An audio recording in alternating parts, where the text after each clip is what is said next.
Mesdames et messieurs, bonsoir. Ravi de vous retrouver en ce jour vendredi pour le suivi de l'actualité nationale et internationale, le journal. Au sommaire de cette édition, le défunt khalife général de Thiénaba, Baye Abdourahim Seck, rappelé à Dieu dans la nuit de lundi à mardi au Maroc, a été inhumé jeudi à Djoudi, un village situé à 2 km de Thiénaba.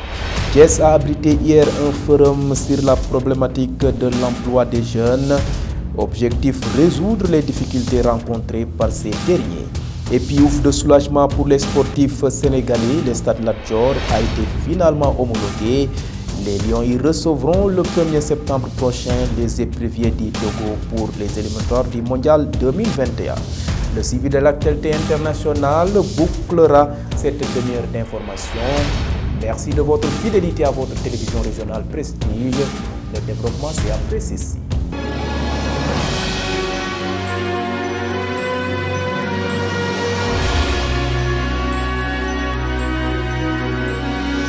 Mesdames et messieurs, bonsoir. Tout d'abord, la situation épidémiologique au Sénégal. Le ministère de la Santé et de l'Action sociale a indiqué vendredi avoir enregistré 549 nouvelles contaminations au coronavirus et 16 décès liés à la maladie au cours des dernières 24 heures. Le docteur El Hadji Mamadou Ndiaye a fait savoir que 546 patients ont été contrôlés négatifs et déclarés guéris. Le voici lors du point du jour consacré à l'évolution de la maladie au Sénégal. Le ministère de la Santé et de l'Action sociale a reçu les résultats des examens virologiques ci-après. Sur 3 581 tests réalisés, 549 sont revenus positifs, soit un taux de positivité de 15,33%. Les cas positifs sont répartis comme suit. Nous avons eu 67 cas contacts suivis par nos services. Aucun cas importé n'a été enregistré au niveau de nos différentes portes d'entrée aériennes, maritimes et terrestres. Et 482 cas issus de la transmission communautaire ont été répertoriés et répartis comme suit. La région de Dakar totalise 332 cas, tandis que les autres régions du pays totalisent 150 cas. Sur cette situation toujours, 546 patients suivis ont été contrôlés négatifs et déclarés guéris. 63 cas graves sont pris en charge dans nos services de réanimation. 16 décès ont été enregistrés le jeudi 12 août 2021. L'état de santé des autres patients suivis ou hospitalisés est jugé stable. Restons toujours sur le domaine sanitaire. Toutes les personnes vivant avec le VIH-Sida doivent respecter les mesures barrières et se faire vacciner pour réduire les risques de contamination. Dr Safietou Thiam, secrétaire exécutif du Conseil national de lutte contre le sida CNLS, que nous écoutons. C'est un programme multisectoriel qui regroupe le Conseil national de lutte contre le sida, la division de lutte contre le sida du ministère de la Santé, les associations de lutte contre le sida, le réseau des personnes vivant avec le VIH, mais également d'autres ministères sectoriels qui travaillent dans la lutte contre le sida. Et le message est le suivant. Au même titre que l'ensemble de la population, toutes les personnes vivant avec le VIH doivent respecter l'ensemble des mesures pour minimiser le risque d'infection, le risque de contracter l'infection à coronavirus. Les données scientifiques sur les effets cliniques de la COVID-19 chez les personnes vivant avec le VIH ont été étudiées et nous avons remarqué qu'il y a un risque accru de développer une forme grave de COVID-19 chez les personnes vivant avec le VIH.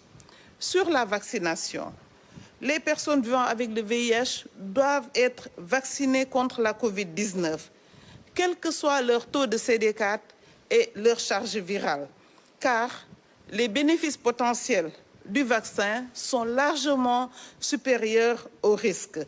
Et les personnes vivant avec le VIH font partie des personnes qui ont une comorbidité. Et vous le savez, les personnes qui ont une comorbidité ont un risque plus accru de développer une forme grave. Ce que nous demandons, c'est que la confidentialité sur le statut sérologique de ces personnes soit respectée dans les services de vaccination.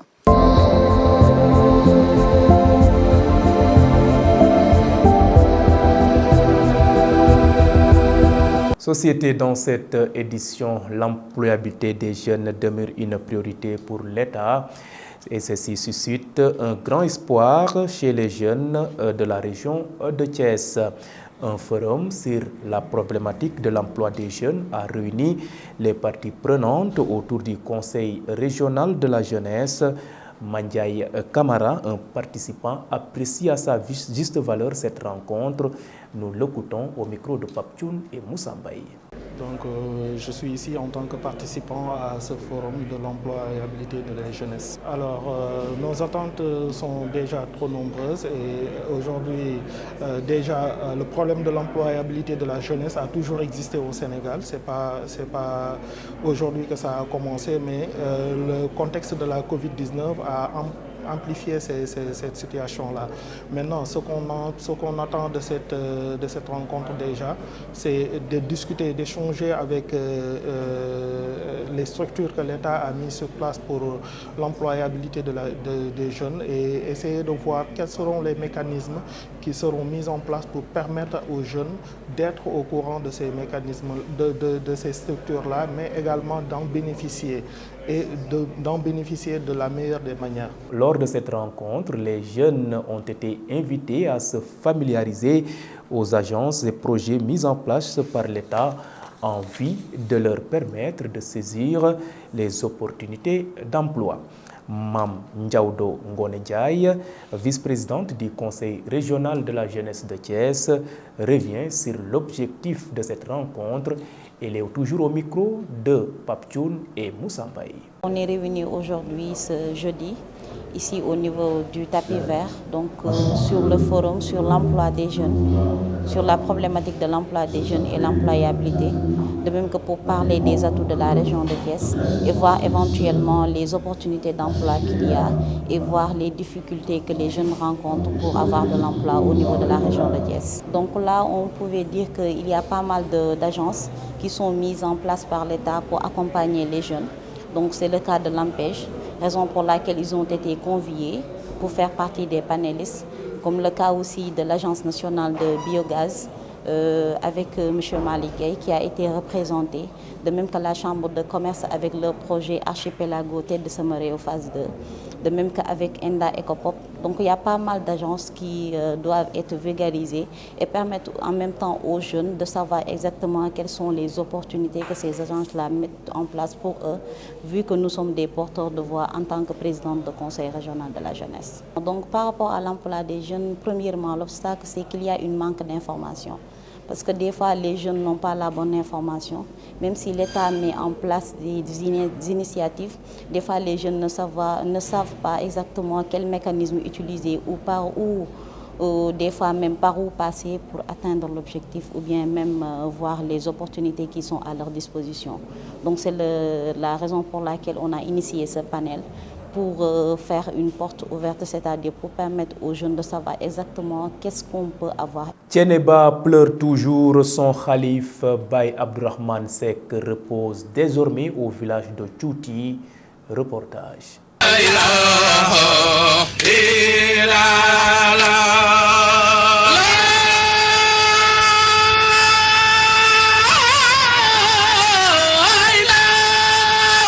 Une foule immense a accompagné Baye Abdourahmane Seck dans sa dernière demeure après la pierre mortière. Le défunt khalife général de Thiénaba, rappelé à Dieu dans la nuit de lundi au mardi au Maroc, a été inhumé ce jeudi. Les témoignages sur la générosité de l'homme ont fusé de partout. Les hommes de Dieu ont fondé le Sénégal. Donc, ayons beaucoup de considération envers nos guides religieux et soyons tous ensemble derrière le nouveau khalife de Mame Amary Ndack Seck afin qu'il puisse accomplir sa mission.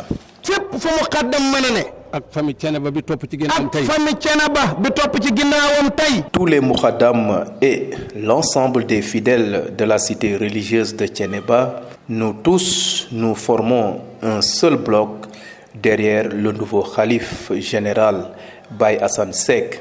En tout cas, nous confirmons publiquement qu'on est derrière lui.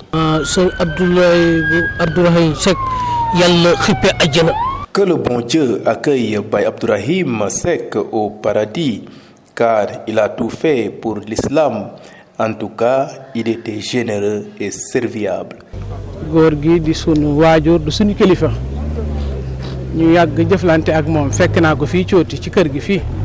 Serigne Abdourahim était extraordinaire. Je me souviens un jour, une délégation des Ibadur Rahman conduite par moi-même était venue ici à Tchouti pour lui rendre visite. Mais vu l'accueil qu'il nous a réservé, étant khalife, cela a prouvé le sens de la moralité et la dimension de l'homme. Je suis venu personnellement assister aux obsèques de Serigne Abdourahman parce qu'il était généreux. Il avait beaucoup d'estime envers les gens. J'ai tout fait pour venir assister à son inhumation. Vraiment, la tristesse me ronge. J'ai beaucoup pleuré car je savais très bien l'importance de Serigne Abdourahim. Ainsi, le 8e calife de Thiénaba repose désormais au village de Tchouti, localité fondée par son défunt père Serigne Mortala Seck et distante de 2 km de la cité religieuse de Thiénaba.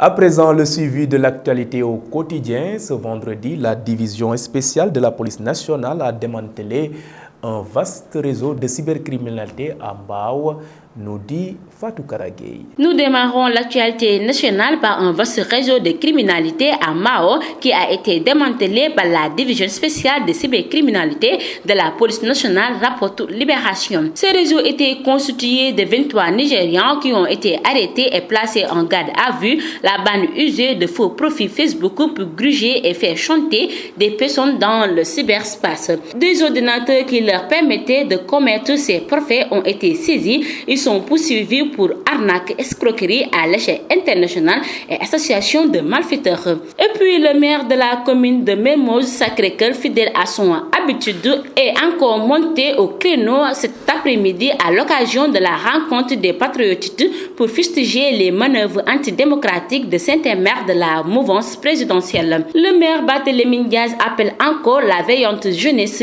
éprise de démocratie à ne pas accepter ces manigances électorales visant à les empêcher de se retrouver sur les listes électorales. Et enfin, après le BAC et le BFM, une autre affaire de triche éclabousse, le concours de la police qui a eu lieu le 6 août dernier. Pris la main dans le sac, Esfal et Agué ont été déplacés sous mandat de dépôt le 10 août pour fraude à un concours public. Esfal et Agué ont été condamnés à 2 mois d'emprisonnement, dont 15 jours fermes. C'était tout pour l'actualité nationale.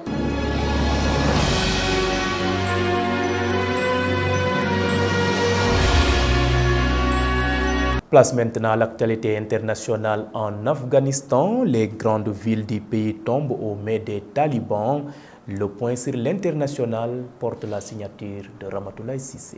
Nous démarrons l'actualité internationale par les talibans qui avancent d'heure en heure en Afghanistan avec une accélération de leur percée ce jeudi 12 août. À l'ouest, Hérat, 3e ville du pays, et au sud, Kandahar, 2e agglomération afghane, sont tombés aux mains des insurgés. De même, Lashkar-Gah, la capitale de la province de Helmand, a été également prise par les talibans. Le premier tour de l'élection présidentielle en Haïti, initialement prévu en septembre, aura lieu le 7 novembre. Selon le calendrier publié mercredi 11 août par l'administration électorale, le Conseil électoral provisoire prévoit un jour de scrutin combiné le 7 novembre avec la tenue du premier tour de l'élection présidentielle, mais aussi celui des législatives qui aurait dû être organisé en 2019.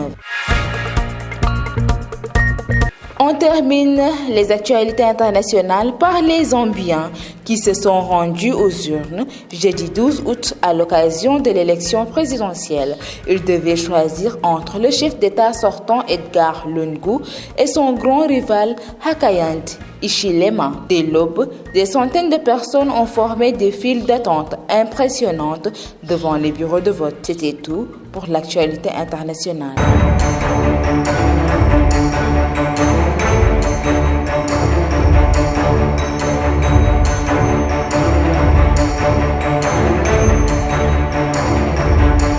Et voilà, place maintenant à l'actualité sportive de ce vendredi. Le comité exécutif de la Fédération sénégalaise de football s'est réuni pour la première fois depuis l'Assemblée générale élective. Les 8 cooptés ont été désignés, nous dit Ndeye Koumba Fall. Démarrons l'actualité sportive par le comité exécutif de la Fédération sénégalaise de football qui s'est réuni pour la première fois depuis l'Assemblée générale élective ce jeudi 12 août 2021 au Centre international de conférence Abdou Diouf. Les 8 cooptés sont connus à l'issue de cette réunion, renseigne un communiqué de l'instance. La fédération indique par ailleurs que M. El Hadji Ousseynou Diouf, ancien footballeur international et double ballon d'or africain, est confirmé au poste de conseiller spécial du président de la Fédération sénégalaise de football pour les équipes nationales. Et puis la Fédération sénégalaise de football qui a réuni son nouveau comité exécutif jeudi a annoncé la reprise des compétitions de Coupe nationale à huis clos à partir du 21 août. Dans un communiqué, la Fédération sénégalaise de football a indiqué que les installations du Centre de développement technique Jules-François Bocandé peuvent aussi être utilisées pour la programmation des 10 matchs. Et enfin, l'équipe du Sénégal a finalement été épargnée de la délocalisation de ces matchs éliminatoires de la Coupe du Monde 2022 dans un autre pays. Le stade Lat Dior vient d'être intégré dans la liste des stades homologués par la CAF. Cette décision a été confirmée par un tweet du ministère des Sports togolais. La CAF informe que le match Sénégal-Togo se jouera bien à Thiès. C'était tout pour l'actualité sportive.